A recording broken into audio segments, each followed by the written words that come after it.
नमस्कार बच्चों, good morning. कैसे हो? अच्छे हो ना?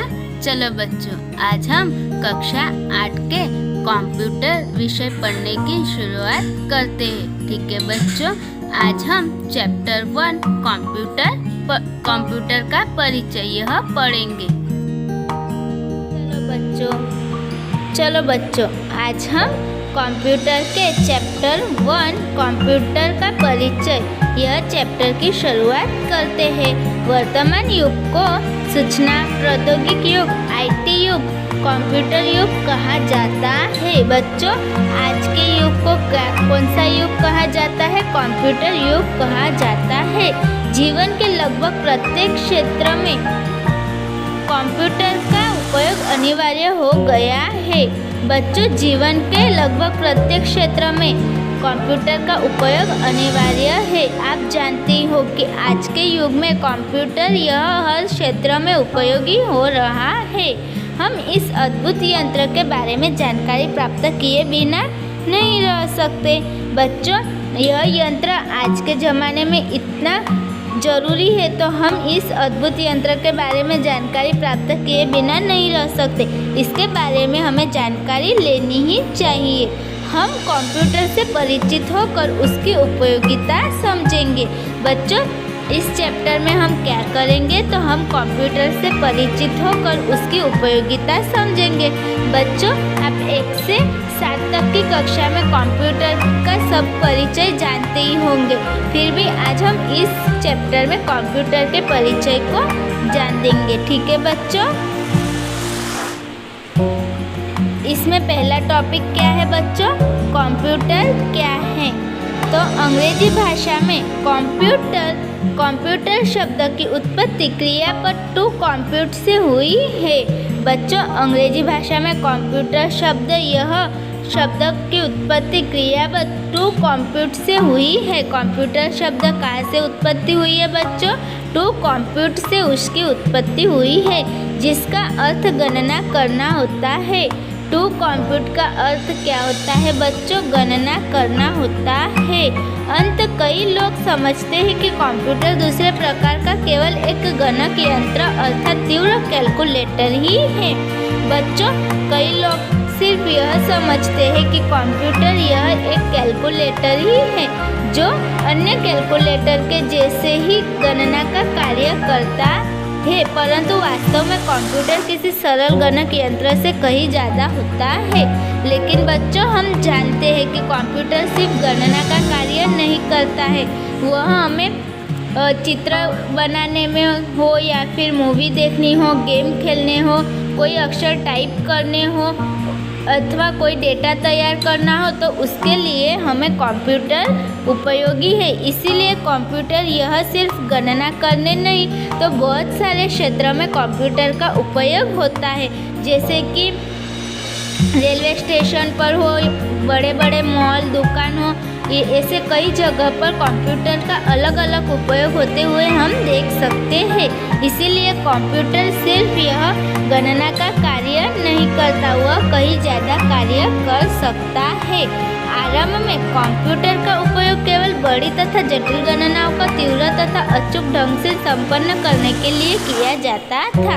बच्चों, जब कंप्यूटर की उत्पत्ति हुई तब कंप्यूटर सिर्फ तीव्र और जटिल गणनाएं करने के लिए होता था और वह गणना कभी गलत नहीं होती थी, वह गणना सही रहती थी। परंतु आज कंप्यूटर का उपयोग लिखने, पढ़ने, आकृति बनाने तथा कई अन्य कार्यों के लिए किया होता है। कंप्यूटर का उपयोग संगीत सुनने, मूवी देखने तथा गेम खेलने में होता है।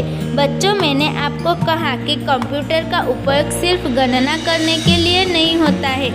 उसका उपयोग देखो संगीत सुनने, मूवी देखने अथवा गेम खेलने के लिए भी होता है। इंटरनेट कंप्यूटर का एक विश्वव्यापक नेटवर्क है।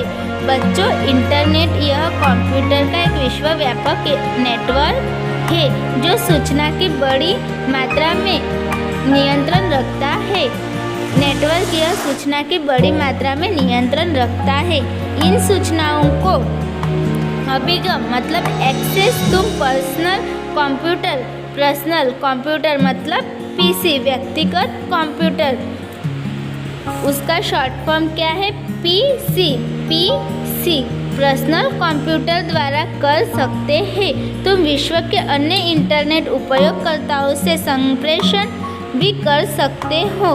बच्चों हम विश्व के अन्य इंटरनेट उपयोगकर्ताओं से संप्रेषण भी कर सकते हैं। तुम कुछ ही सेकंड में विश्व के किसी भी कोने में उन्हें संदेश यानी ईमेल तथा संदेश प्राप्त कर सकते हो। बच्चों हम विश्व के किसी भी कोने में कुछ ही सेकंड में कोई संदेश भेजना हो, ईमेल भेजना हो तो वह हम भेज सकते हैं और उसका आंसर भी हमें कुछ ही सेकंड में प्राप्त हो सकता है। कंप्यूटर एक इलेक्ट्रॉनिक यंत्र है। बच्चों हम सब जानते हैं कि कंप्यूटर यह एक इलेक्ट्रॉनिक यंत्र है। यह यंत्र ठीक वही कार्य करता है जो उसे करने के लिए कहा जाता है। बच्चों कंप्यूटर यह एक यंत्र है। क्या है यंत्र? इसलिए यह वही कार्य करेगा जो कार्य हम उसे करने के लिए कहेंगे। वह अपनी खुद की बुद्धि इस्तेमाल नहीं कर सकता, इसीलिए उसे हम वह जो कहेंगे वही वह कार्य कर सकता है। यह दिए गए अनुदेशों का यथार्थ रूप से पूरा करता है। बच्चों यह दिए गए अनुदेशों को यथार्थ रूप से पूरा करता है। यह केवल त्रुटि तब करता है जब उसे कुछ गलत अनुदेश दिए जाते हैं। बच्चों कंप्यूटर त्रुटियां तभी कर सकता है जब उसे कुछ गलत अनुदेश दिए जाते हैं, वरना वह त्रुटियां नहीं करता है। कंप्यूटर तथ्य अनुदेशों को डेटा के रूप में ग्रहण करता है। यह डेटा इनपुट मतलब आदान पर दिए गए अनुदेशों के अनुसार प्रोसेसिंग कर सूचना आउटपुट प्रदान करता है। बच्चों हम कंप्यूटर के अंदर जो डेटा डालते हैं उसे क्या कहते हैं? इनपुट कहते हैं। क्या कहते हैं? इनपुट कहते हैं। और उस इनपुट पर जो प्रोसेसिंग होती है वह प्रोसेसिंग हो जाने के बाद हमें आउटपुट प्राप्त होता है। आउटपुट मतलब हमें जो जानकारी चाहिए वह जानकारी हम कंप्यूटर में ऐड करते, उस पर जो प्रोसेसिंग होती है उसके बाद हमें जो जानकारी प्राप्त होती है उसे आउटपुट कहते हैं। आओ कुछ मूलभूत शब्दावलियाँ सीखें। इनपुट पहला शब्द कौन सा है बच्चों? इनपुट। कंप्यूटर में प्रविष्ट इंटरनेट किए गए डेटा अथवा कच्चे तथ्यों को आदान इनपुट कहते हैं। इनपुट संख्या अक्षर चित्र अथवा ध्वनि में भी हो सकती है। बच्चों हम कंप्यूटर के अंदर जो माहिती ऐड करते हैं उसे क्या कहते हैं बच्चों? इनपुट कहते हैं। इनपुट यह अक्षर संख्या चित्र अथवा ध्वनि के रूप में भी हो सकती है। इनपुट होने के बाद क्या होता है? प्रोग्राम मतलब हम जो डेटा एंटर किए हैं उसके पर प्रोग्राम होता है। कोई कार्य संपन्न करने अथवा डेटा पर कार्य करने के लिए कंप्यूटर को दिए गए तार्किक सोपान दर सोपान अनुदेशों के समुच्चय सेट को प्रोग्राम कहते हैं। बच्चों हम जो कंप्यूटर में डेटा डालते हैं उस पर जो कंप्यूटर तार्किक करता है, उस पर जो अनुदेशों समुच्चय होता है उस पर कंप्यूटर प्रोग्राम करता है। उसके बाद क्या होता है बच्चों? प्रोसेसिंग। क्या होती है? प्रोसेसिंग। कंप्यूटर अनुदेशों अर्थात प्रोग्राम के अंदर डेटा अर्थात इनपुट पर जो प्रक्रिया करता है उसे प्रोसेसिंग कहते हैं। बच्चों हम कंप्यूटर के अंदर जो डेटा एंटर करते हैं उस पर जो प्रोसेस होती है उसको क्या कहते हैं बच्चों? प्रोसेसिंग कहते हैं। प्रोसेसिंग हो जाने के बाद हमें जो आउटपुट प्राप्त होता है वह हमारी जानकारी होती है। चौथा क्या है? आउटपुट। डेटा पर कंप्यूटर द्वारा प्रक्रिया करने के बाद जो सूचना संपन्न प्रदान होती है उसे आउटपुट कहते हैं। बच्चों आउटपुट किसे कहते हैं? तो देखो डेटा पर कंप्यूटर द्वारा प्रक्रिया करने के बाद जो सूचना संपन्न होती है उसे आउटपुट कहते हैं। आउटपुट को मॉनिटर पर देख सकते हैं अथवा प्रिंटर पर छाप सकते हैं। बच्चों हम आउटपुट को मॉनिटर पर भी देख सकते हैं और प्रिंटर पर भी छाप सकते हैं। आउटपुट के बाद क्या आता है बच्चों? हार्डवेयर। क्या आता है? हार्डवेयर। यह कंप्यूटर की यंत्रणावली होती है। हार्डवेयर यह कंप्यूटर की क्या है? यंत्रणावली है। कंप्यूटर के जिन भागों को तुम देख तथा उन्हें स्पर्श कर सकते हो उसे हार्डवेयर कहते हैं। बच्चों, हार्डवेयर किसे कहते हैं? तो कंप्यूटर के जिन भागों को हम देख सकते हैं तथा उसे स्पर्श यानी हम हाथ लगा सकते हैं उसे हार्डवेयर कहते हैं। जैसे कि keyboard, monitor, printer, mouse, CPU box के अंदर की इलेक्ट्रॉनिक सर्किट आदि सभी हार्डवेयर है। बच्चों, हार्डवेयर क्या है? तो keyboard, monitor, printer, mouse, CPU यह सब हार्डवेयर है। बच्चों, हार्डवेयर के बाद क्या आता है? सॉफ्टवेयर। क्या है? सॉफ्टवेयर। कंप्यूटर के सभी विभिन्न समुच्चय, अनुदेशों, डेटा और प्रोग्राम को एकत्रित रूप से सॉफ्टवेयर कहते हैं। बच्चों, सॉफ्टवेयर किसे कहते हैं? तो कंप्यूटर के सभी विभिन्न समुच्चय जैसे कि अनुदेशों, डेटा, प्रोग्राम्स को एकत्रित रूप से सॉफ्टवेयर कहते हैं। निम्न आकृति का ध्यानपूर्वक अध्ययन करो। बच्चों, यहाँ पर हमें इस आकृति का ध्यानपूर्वक अध्ययन करना है। जैसे कि इनपुट, प्रोग्राम्स की सहायता से प्रोसेसिंग और आउटपुट। देखो बच्चों, यहाँ पर क्या है? इनपुट।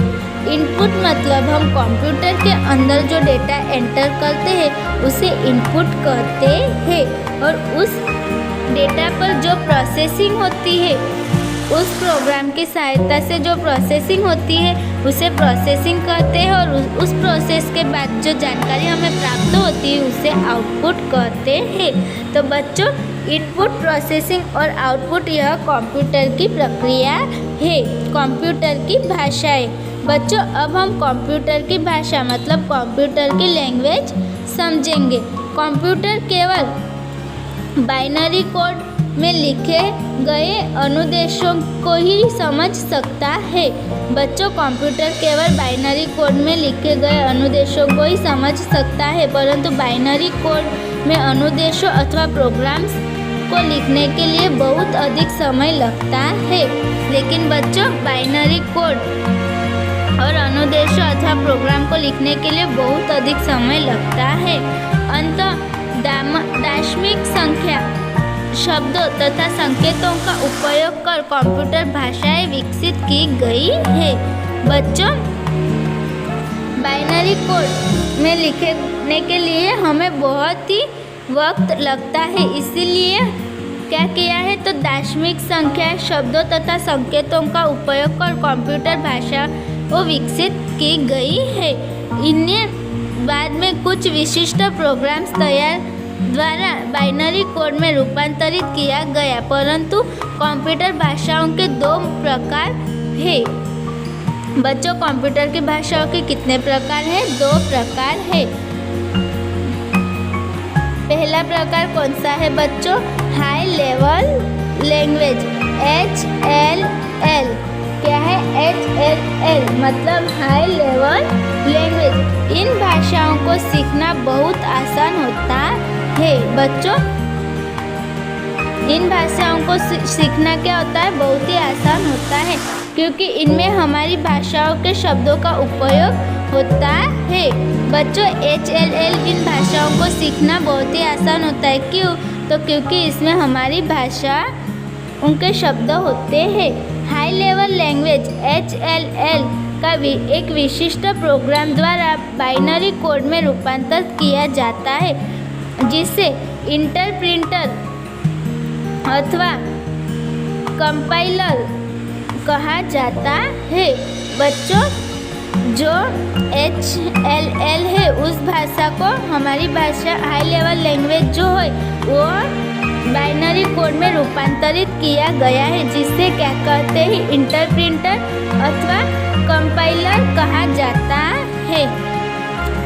लो लेवल लैंग्वेज, दूसरी लैंग्वेज कौन सी है बच्चों? LLL, LLL, low level language.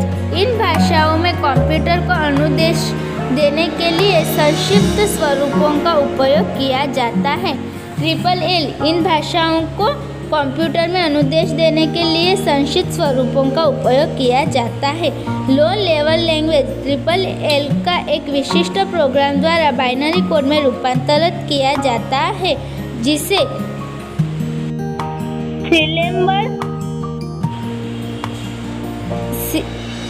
Assembler कहा जाता है। बच्चों, कंप्यूटर के प्रकार, आकार, कीमत, उपयोगिता, स्पीड और क्षमता के आधार पर संगणक कंप्यूटर को निम्नलिखित श्रेणियों में वर्गीकृत किया गया है। बच्चों, आकार, कीमत, उपयोगिता और स्पीड और क्षमता के कारण कंप्यूटर को अलग अलग श्रेणियों में वर्गीकृत किया गया है। तो चलो बच्चों, पहला कौन सा है? Super computers. क्या है? Super computers. सुपर कंप्यूटर्स बड़े आकार वाले कंप्यूटर होते हैं। बच्चों, सुपर कंप्यूटर यह कैसे होते हैं? तो बड़े आकार वाले कंप्यूटर होते हैं। इन्हें भीमकाय मतलब मॉन्स्टर भी कहते हैं। इनका उपयोग अति जटिल कार्यों को संपन्न करने के लिए किया जाता है। बच्चों, सुपर कंप्यूटर्स का उपयोग किस लिए होता है? तो अति जटिल कार्यों संपन्न करने के लिए इसका उपयोग किया जाता है, जिसके लिए गति मतलब स्पीड और अचूकता मतलब एक्सेसरी की आवश्यकता होती है।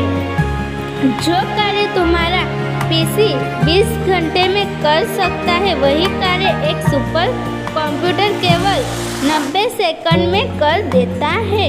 बच्चों, पीसी मतलब पर्सनल कंप्यूटर। हमारा पर्सनल कंप्यूटर जो कार्य 20 घंटे में करता है, वही कार्य सुपर कंप्यूटर कितने सेकंड में करता है? बच्चों, सिर्फ 90 सेकंड में वह कार्य करता है। सुपर कंप्यूटर्स को उपयोग मौसम की भविष्यवाणी, रक्षा प्रौद्योगिकी, अंतरिक्ष अनुसंधान और वैज्ञानिक अनुसंधान जैसे कार्यों में होता है। बच्चों, सुपर कंप्यूटर का उपयोग किस लिए होता है? तो मौसम की भविष्यवाणी करने के लिए, रक्षा प्रौद्योगिकी के लिए, अंतरिक्ष अनुसंधान के लिए और वैज्ञानिक अनुसंधान के लिए सुपर कंप्यूटर का उपयोग किया जाता है। बच्चों, सुपर कंप्यूटर के बाद दूसरा कंप्यूटर्स कौन सा है? Main frame computers. क्या है? Main frame computers.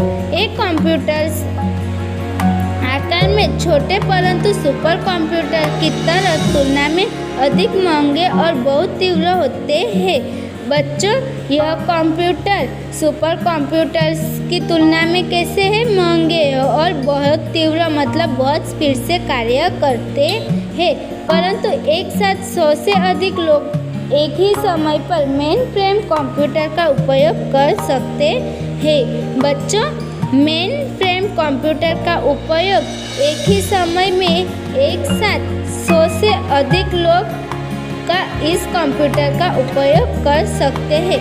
बड़ी औद्योगिक इकाइयाँ इलेक्ट्रॉनिक सामानों और अन्य यंत्रों के डिजाइन तथा उत्पादन में मेन फ्रेम कंप्यूटर का उपयोग होता है। बच्चों, मेन फ्रेम कंप्यूटर का उपयोग क्या होता है? तो औद्योगिक इकाइयाँ इलेक्ट्रॉनिक सामानों और अन्य यंत्रों के डिजाइन तथा उत्पादन में मेन फ्रेम कंप्यूटर का उपयोग होता है।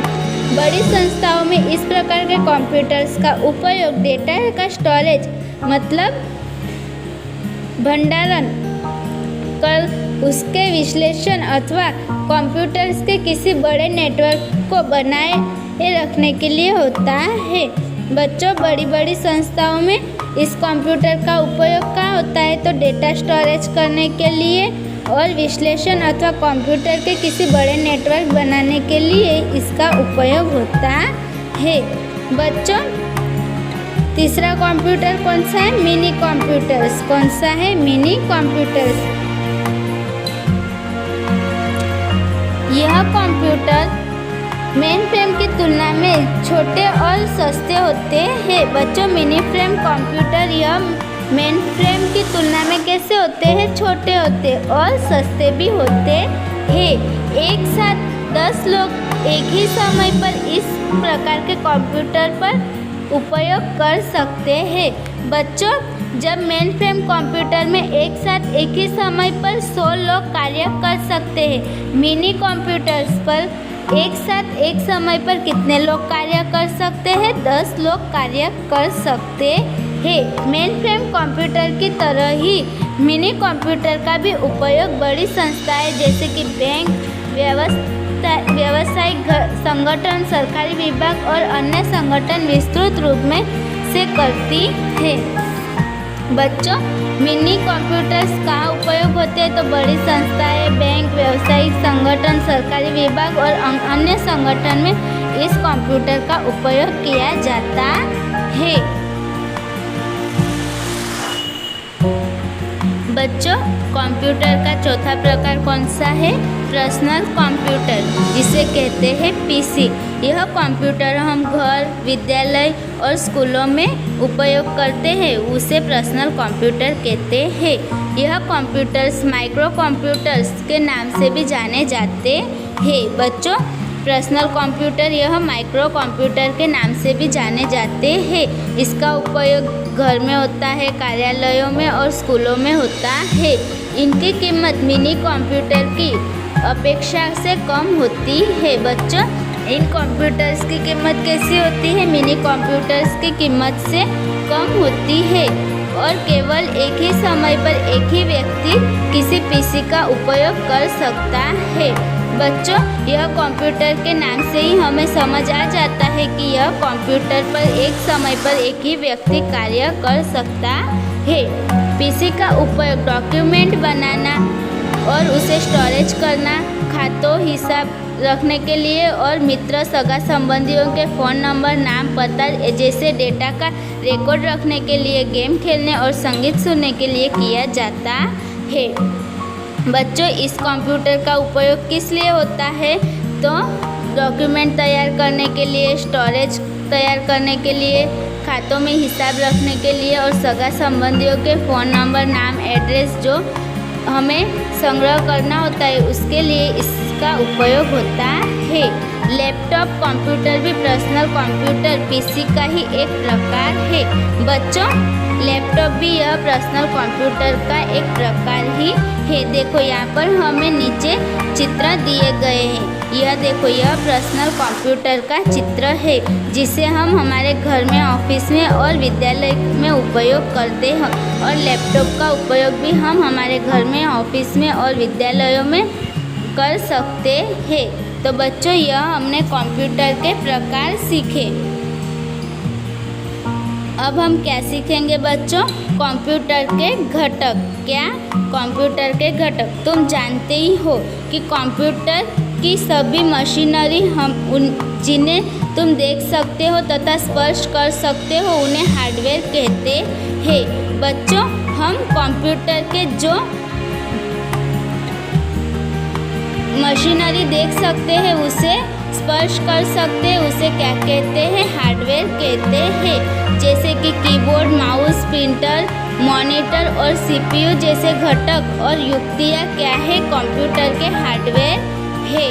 बच्चों, हम जो कंप्यूटर के जिन भागों को अपनी आँखों से देख सकते हैं और स्पर्श कर सकते हैं, उन भागों को क्या कहते हैं? हार्डवेयर कहते हैं। क्या कहते हैं? हार्डवेयर कहते हैं।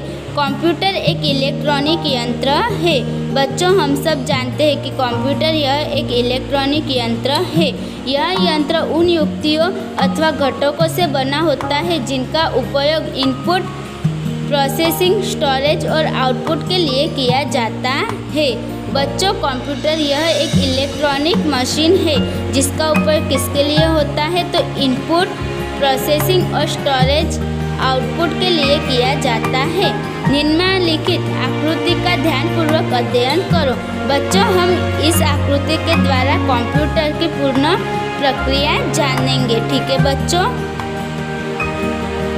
बच्चों, देखो, आपको समझना है कि यह हमारा कंप्यूटर है।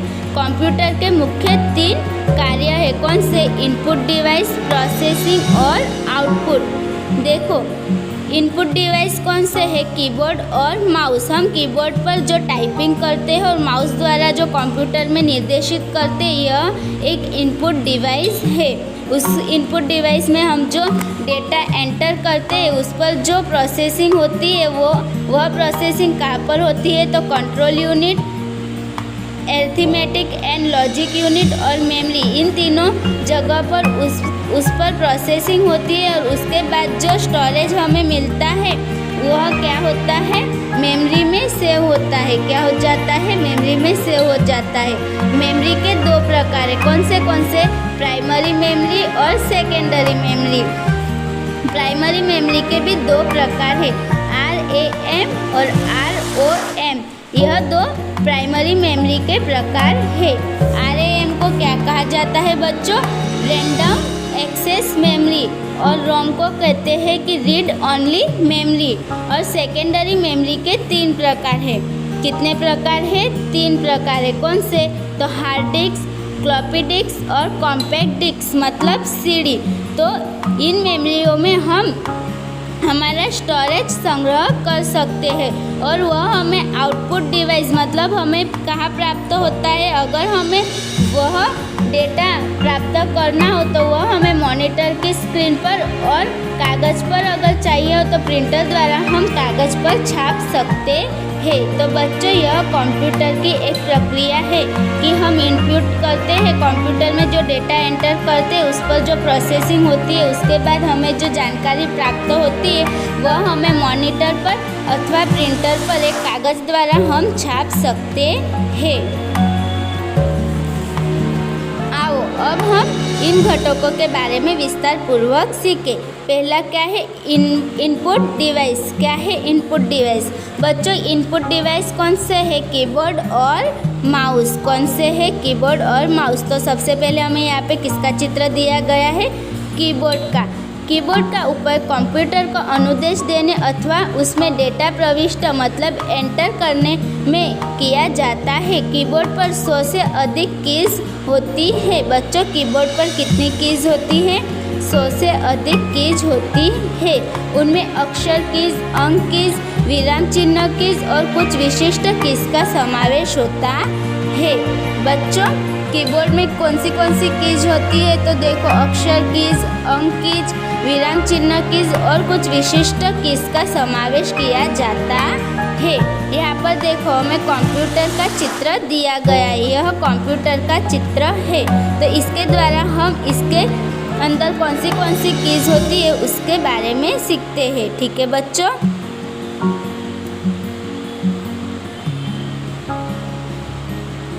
देखो यह कौन सी कीज है, इसेप कीज। कौन सी, इसेप कीज। और उसके बाजू में ये सारी कीज है, देखो F1, F2, F3, ये सभी कीज कौन सी है, फंक्शन कीज।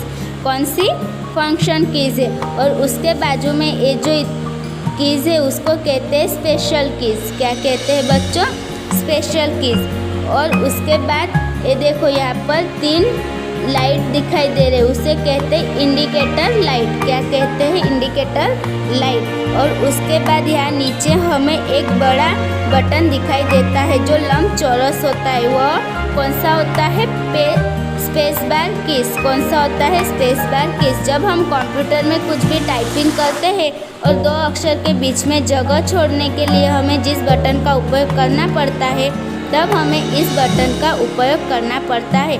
उस बटन को क्या कहते हैं बच्चों, स्पेस बार कीज कहते हैं। और उसके बाजू में देखो यहाँ पर ये 4 एरो दिखाई दे रहे हैं, उसे क्या कहते हैं, कर्सर कंट्रोल कीज। क्या कहते हैं बच्चों, कर्सर कंट्रोल कीज। जब हमें कीबोर्ड द्वारा कुछ भी टाइपिंग करते हैं और वह हमें मॉनिटर पर दिखाई देता है तो हमें एक लाइन के बाद दूसरी लाइन अथवा एक पैराग्राफ के बाद दूसरे पैराग्राफ में जाना हो तब हमें कंट्रोल कर्सर कीज का उपयोग करते हैं। और उसके बाजू में कौन सी कीज है बच्चों, नंबर कीज। कौन सी है, नंबर कीज। नंबर कीज द्वारा हम कोई भी गणना करनी हो अथवा कोई भी आंकड़ा की माहिती ऐड करनी हो तब हमें नंबर कीज का उपयोग करते हैं। तो बच्चों यह कीबोर्ड के कीज हैं। जब तुम कीबोर्ड की कोई कुंजी दबाते हो तब तुम्हें वह विशिष्ट कैरेक्टर स्क्रीन पर्दे पर दिखाई देता है। बच्चों, जब हम कीबोर्ड पर कोई विशिष्ट कैटेगरी करते हैं तब हमें वह मॉनिटर की स्क्रीन पर दिखाई देता है। जैसे ही प्रत्येक कैरेक्टर स्क्रीन पर प्रकट होता है तब एक छोटी टिमटिमाती हुई ऊर्ध्वाधर लाइन एक स्पेस दाहिनी ओर जाती दिखाई देगी। इसे ही कर्सर कहते हैं। बच्चों, आपको परीक्षा में पूछा जाएगा कि कर्सर किससे कहते हैं, तो हमें मॉनिटर की जो स्क्रीन पर एक छोटी टमटमाती हुई ऊर्ध्वाधर लाइन दिखाई देती है और वह दाहिनी ओर जाती दिखाई देगी तो उसे कर्सर कीज कहते हैं। यह कर्सर दर्शाता है कि तुम स्क्रीन पर किस स्थान पर काम कर रहे हो। बच्चों, यह कर्सर कीज क्या दर्शाता है कि हम स्क्रीन के किस स्थान पर कार्य कर रहे हैं। बच्चों, यह है कीबोर्ड की माहिती। उसके बाद क्या आता है, दूसरा इनपुट डिवाइस कौन सा है बच्चों, आपको पता है? दूसरा इनपुट डिवाइस है माउस। तो चलो अब हम माउस के बारे में जानकारी प्राप्त करेंगे। माउस हथेली के आकार का एक छोटा सा इनपुट डिवाइस है। बच्चों, माउस क्या है? हथेली के आकार का एक छोटा सा इनपुट डिवाइस है जिस पर 2 या 3 बटन होते हैं। बच्चों, कीबोर्ड पर 100 बटन्स होते हैं लेकिन माउस पर कितने बटन होते हैं? 2 या 3 बटन होते हैं। अधिकांशतः माउस के बाएं बटन का उपयोग किया जाता है। बच्चों, माउस के बाएं बटन का सबसे ज़्यादा उपयोग किया जाता है। देखो, यहाँ पर हमें माउस का चित्र दिया गया है तो यहाँ पर बायां बटन होता है तो उसका उपयोग सबसे ज़्यादा किया जाता है। माउस को पेड़ पर रखकर सरकाया जाता है। बच्चों, माउस को कहाँ रखकर सरकाया जाता है? तो माउस को माउस पेड़ पर रखकर सरकाया जाता है। माउस को माउस पेड़ पर सरकाने पर स्क्रीन पर एक छोटा सा एरो सरकाता हुआ दिखाई देता है। बच्चों, माउस को माउस पेड़ पर सरकाने की स्क्रीन पर एक छोटा सा एरो हमें दिखाई देता है। इस तरह का एरो हमें हमारी स्क्रीन पर दिखाई देता है। इस एरो को क्या कहते हैं बच्चों? इस एरो को माउस पॉइंटर कहते हैं। क्या कहते हैं? माउस पॉइंटर कहते हैं। माउस का उपयोग किसी मेन्यू के विकल्पों को चुनने अथवा स्क्रीन पर दिशा निर्देशित करने के लिए किया जाता है। बच्चों, माउस का उपयोग किस लिए होता है? तो किसी मेन्यू का विकल्प चुनने के लिए अथवा स्क्रीन पर निर्देशित करने के लिए किया जाता है। इसे पॉइंटिंग डिवाइस भी कहते हैं। माउस को पॉइंटिंग डिवाइस भी कह सकते हैं। बच्चों, इनपुट डिवाइस के बाद क्या आता है? Output device. क्या है आउटपुट डिवाइस? मॉनिटर और प्रिंटर, यह कौन से डिवाइस है? आउटपुट डिवाइस है। मॉनिटर में डेटा एंटर करने अथवा उससे अनुदेश देने के लिए वर्तमान में जो तुम टाइप करते हो वह मॉनिटर के स्क्रीन पर अपने आप दिखाई देता है। बच्चों, कंप्यूटर में हम जो डेटा एंटर करते हैं वह हमें मॉनिटर की स्क्रीन पर दिखाई देता है। यह कंप्यूटर द्वारा उत्पन्न आउटपुट भी दर्शाता है। बच्चों, यह कंप्यूटर द्वारा उत्पन्न किया हुआ आउटपुट भी दर्शाता है। बच्चों, मॉनिटर को क्या कहते हैं? Visual display unit, VDU। आपको एग्जाम में पूछा जाएगा कि VDU का फुल फॉर्म क्या है? तो विजुअल डिस्प्ले यूनिट। अगर यह नहीं तो यह सवाल पूछा जाएगा कि मॉनिटर को दूसरे कौन से नाम से जाना जाता है, तो आपको लिखना है विजुअल डिस्प्ले यूनिट। यह मॉनिटर का दूसरा नाम है। देखो बच्चों, यहाँ पर हमें मॉनिटर का चित्र दिया गया है। इसे क्या कहते हैं बच्चों? मॉनिटर कहते हैं। यह मॉनिटर की स्क्रीन है। क्या है? यह मॉनिटर की स्क्रीन है और यह मॉनिटर की यहाँ पर स्विच होती है और सेटिंग के लिए यहाँ पर कई बटन्स भी दिए जाते हैं। तो यह मॉनिटर है। मॉनिटर के 2 प्रकार होते हैं। बच्चों, मॉनिटर के कितने प्रकार होते हैं? 2 प्रकार होते हैं। मोनोक्रोम मतलब एक वर्णी मॉनिटर और कलर रंगीन मॉनिटर। पहला कौन सा है? मोनोक्रोम मतलब एक ही कलर का मॉनिटर और कलरिंग मॉनिटर।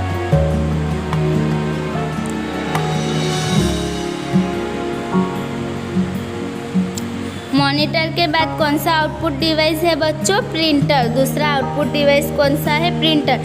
कंप्यूटर द्वारा उत्पन्न आउटपुट मॉनिटर की स्क्रीन पर देख सकते हैं। इस आउटपुट को कागज पर प्रिंटर की सहायता से छाप सकते हैं।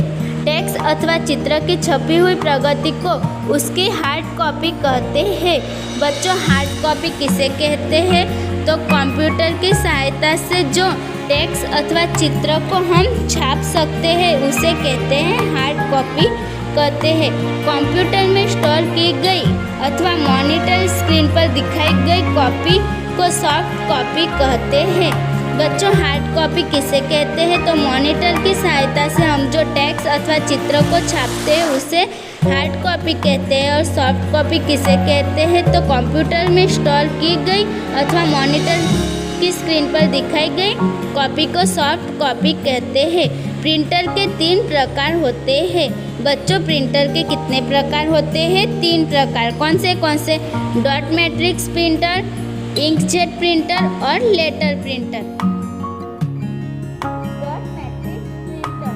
डॉट मैट्रिक्स प्रिंटर में छोटी स्क्रीन का एक सेट होता है। बच्चों, डॉट मैट्रिक्स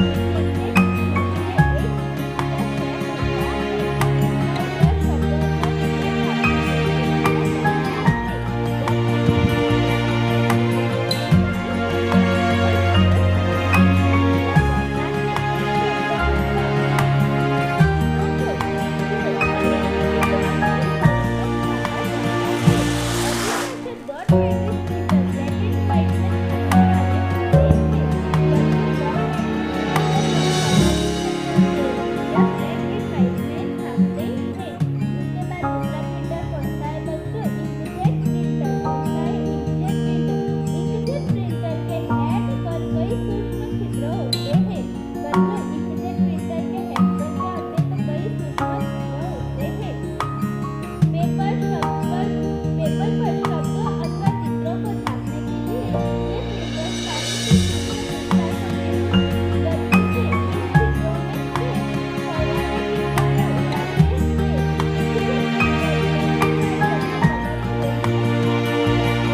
बच्चों, अब हम प्रोसेसिंग यूनिट पढ़ेंगे।